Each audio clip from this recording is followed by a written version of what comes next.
नमस्कार साथियों, मैं Pradeep Goyal, wellness and diabetes educator. मैंने अपनी पिछली वीडियो में आप लोगों को ये बताने की कोशिश की कि गुटखा जो है आप कैसे छोड़ो। तो चूँकि मैं भी पहले गुटखा खाता था, मैं गुटखा खाना छोड़ चुका हूँ। जिस तरीके से मैंने गुटखा खाना छोड़ा है वही मैं आपको बताना चाहता हूँ। तो उसके लिए एक मैंने फार्मूला बताया था, उस फार्मूले का नाम था IRA, information, result and affirmation.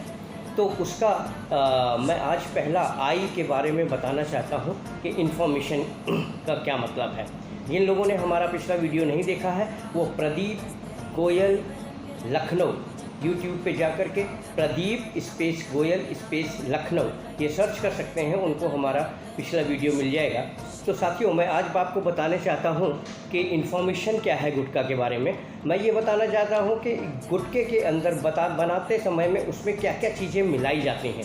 तो सबसे पहला मेरा बताने का तरीका है कि इन्फॉर्मेशन, जब किसी चीज़ की आपको एकदम सही से इन्फॉर्मेशन हो जाती है तो आपका उसमें आधी आदत आपकी वैसे ही ख़त्म हो जाएगी कि आप जो है इसको क्यों छोड़ोगे। मैं आपको ये नहीं बताने वाला हूँ कि इससे क्या क्या नुकसान होने वाला है, मैं आपको ये बताने वाला हूँ कि इसमें क्या क्या चीज़ मिलाई जाती है। तो साथियों चलिए मैं आपको बताता हूँ एक अनोखी सी चीज़।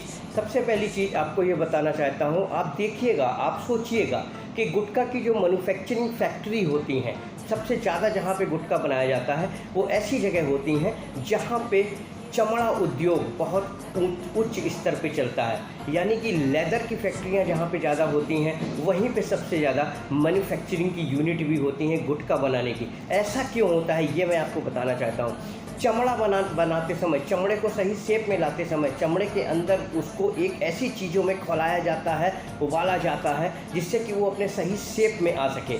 उसमें से कुछ रासायनिक पदार्थ हैं जिनका मैं एक दो का नाम बताना चाहता हूँ। एक होता है टैनिक एसिड और दूसरा होता है मैग्नीशियम कार्बोनेट। ये दोनों ही एक तरीके के जहर हैं। इन जहर के साथ में, इन केमिकल के साथ में उस चमड़े को उबाला जाता है अपने सही शेप में लाने के लिए। अच्छा, अब वहीं पे सारी फैक्ट्रियाँ क्यों बनती हैं? क्योंकि उनका वो जो केमिकल है, जो चमड़े से निकला हुआ वेस्ट केमिकल है, जो हमारी तमाम तरीके की नदियों में चला जाता है, इधर उधर वेस्ट चला जाता है, गुटखा बनाने वाली फैक्ट्रियां उस केमिकल को खरीद लेती हैं, जो कि उनको एकदम लगभग मुफ्त के दाम पे मिल जाता है। अब उससे वो क्यों खरीदती हैं? जो सुपारी इस्तेमाल होती है गुटखे के अंदर, सबसे पहले आपको बता दूं कि सुपारी एक बहुत ही शानदार आयुर्वेदिक मेडिसिन होती है, लेकिन जो सुपारी इस्तेमाल की जाती है गुटखे में वो सबसे थर्ड क्लास की सुपारी इस्तेमाल होती है।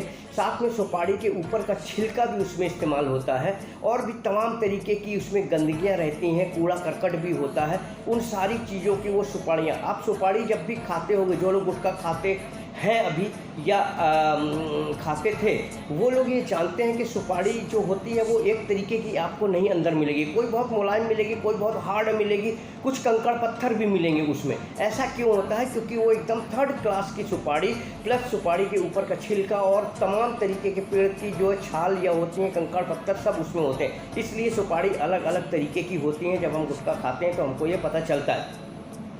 अब इन सुपारियों को उस केमिकल से, जो हमने चमड़ा उद्योग की फैक्ट्री से ख़रीदा हुआ है, ये मैन्युफैक्चरिंग यूनिट खरीदती हैं, उसमें उस सुपारी को, थर्ड क्लास सुपारी को बहुत कई घंटों तक उबाला जाता है। उबालने के बाद में सुखाया जाता है। उबाला क्यों जाता है? क्योंकि उसके अंदर एक कलर एब्जॉर्बनेशन की क्षमता आ जाती है। सुपारी कलर को पूरा सोख लेती है। कलर के साथ साथ में वो जो मैग्नीशियम कार्बोनेट होते हैं प्लस टैनिक एसिड होता है जो बहुत जहरीला होता है, वो भी उसके अंदर इन्वॉल्व हो जाता है। उसके बाद में सुखाने के बाद में जब हम उसको अपने गुटखा के साथ में खाते हैं तो वही गुटखा का जो हमारा लालपन होता है वो हमारे मुंह के अंदर आता है। आपने देखा होगा गुटखा जहाँ पे भी थूक दो वहाँ पे पूरा पूरा लाल रंग से हो जाता है, जो जल्दी जल्दी छूटता नहीं है, क्योंकि वो लेदर को सही शेप और सही कलर में लाने के लिए इस्तेमाल किया जाता है। ये तो हुआ सुपारी के बारे में। इसके बाद में उसमें जो भी पाउडर मिलाया जाता है, कत्था चूना, ये सारी चीज़ जो बताई जाती हैं आपको यूट्यूब चैनल पे देखने को मिलेंगी, उसमें वो भी चीज़ सबसे थर्ड क्वालिटी का इस्तेमाल होता है, सबसे घटिया किस्म का इस्तेमाल होता है। और उसके साथ साथ में मेरे दोस्तों उसमें ऐसी ऐसी चीज़ें इस्तेमाल होती हैं जैसे कि छिपकली, मरे हुए और जानवर को सुखा करके, पीस करके वो सब चीज़ मिलाई जाती है उसमें। और तो और उसमें साहब कांच भी मिलाया जाता है। कांच की जो ये बोतलें होती हैं, जो हमारी वेस्टेज बोतलें होती हैं, ये बोसतेस को उसमें क्रश कर दिया जाता है, पीस दिया जाता है, पाउडर के अंदर मिला दिया जाता है।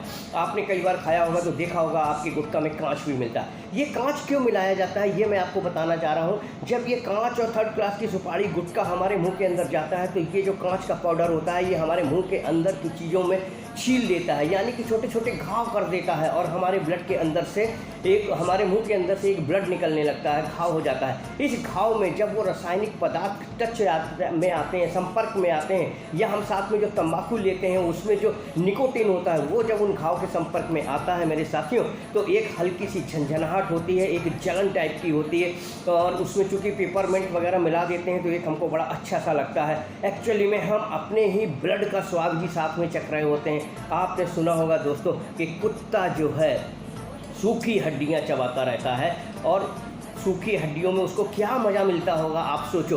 एक्चुअल में कुत्ते को सूखी हड्डियों में मज़ा बिल्कुल भी नहीं मिलता है।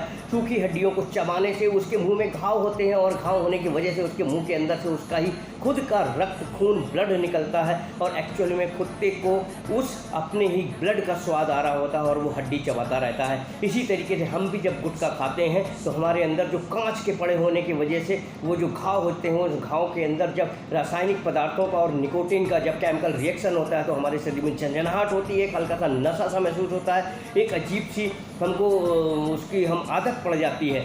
तो ये होता है दोस्तों, ऐसी चीज़ें गुटखे के सुपारी या पाउडर में मिलाई जाती है जो हम और आप लोग खाते हैं। अब आपको समझ में आ गया होगा कि जहाँ पे लेदर की फैक्ट्रियाँ होती हैं, चमड़ा उद्योग होता है, वहीं पे सबसे ज़्यादा मैन्युफैक्चरिंग यूनिट गुटखा की क्यों होती है। मैं उत्तर प्रदेश की बात करूँ तो उत्तर प्रदेश में कानपुर एक सबसे बड़ा चमड़ा उद्योग का शहर है, और दूसरा है आगरा। आप देखोगे कि कानपुर में बना हुआ गुटखा केवल उत्तर प्रदेश में नहीं और दूसरे राज्यों में भी, दिल्ली में, हरियाणा में, पंजाब में, मध्य प्रदेश में, सब जगह पे कानपुर का बना हुआ गुटखा जाता है बिकने के लिए। यानी कि कानपुर एक सबसे बड़ा मैन्युफैक्चरिंग हब है गुटखा बनाने का। क्यों है अब आपको समझ में आ गया होगा। तो पहले आई का इन्फॉर्मेशन हमने आपको दी है कि गुटखे में क्या मिलाया जाता है। मेरे साथियों, मेरे दोस्तों, मैं प्रदीप गोयल वेलनेस एजुकेटर और डायबिटीज एजुकेटर हूँ। मैं आपको ये इन्फॉर्मेशन दे रहा हूँ। मैं इस इन्फॉर्मेशन देने के बाद में मैं आपको ये बिल्कुल नहीं बोलूँगा कि आप गुटखा खाना छोड़ दो। आप ये खुद ही फैसला करो कि आप क्या चीज़ खा रहे हो, हमारे शरीर के अंदर वो क्या क्या चीज़ नुकसान कर रहा होगा और कैसे कैसे नुकसान कर सकता है धीरे धीरे करके।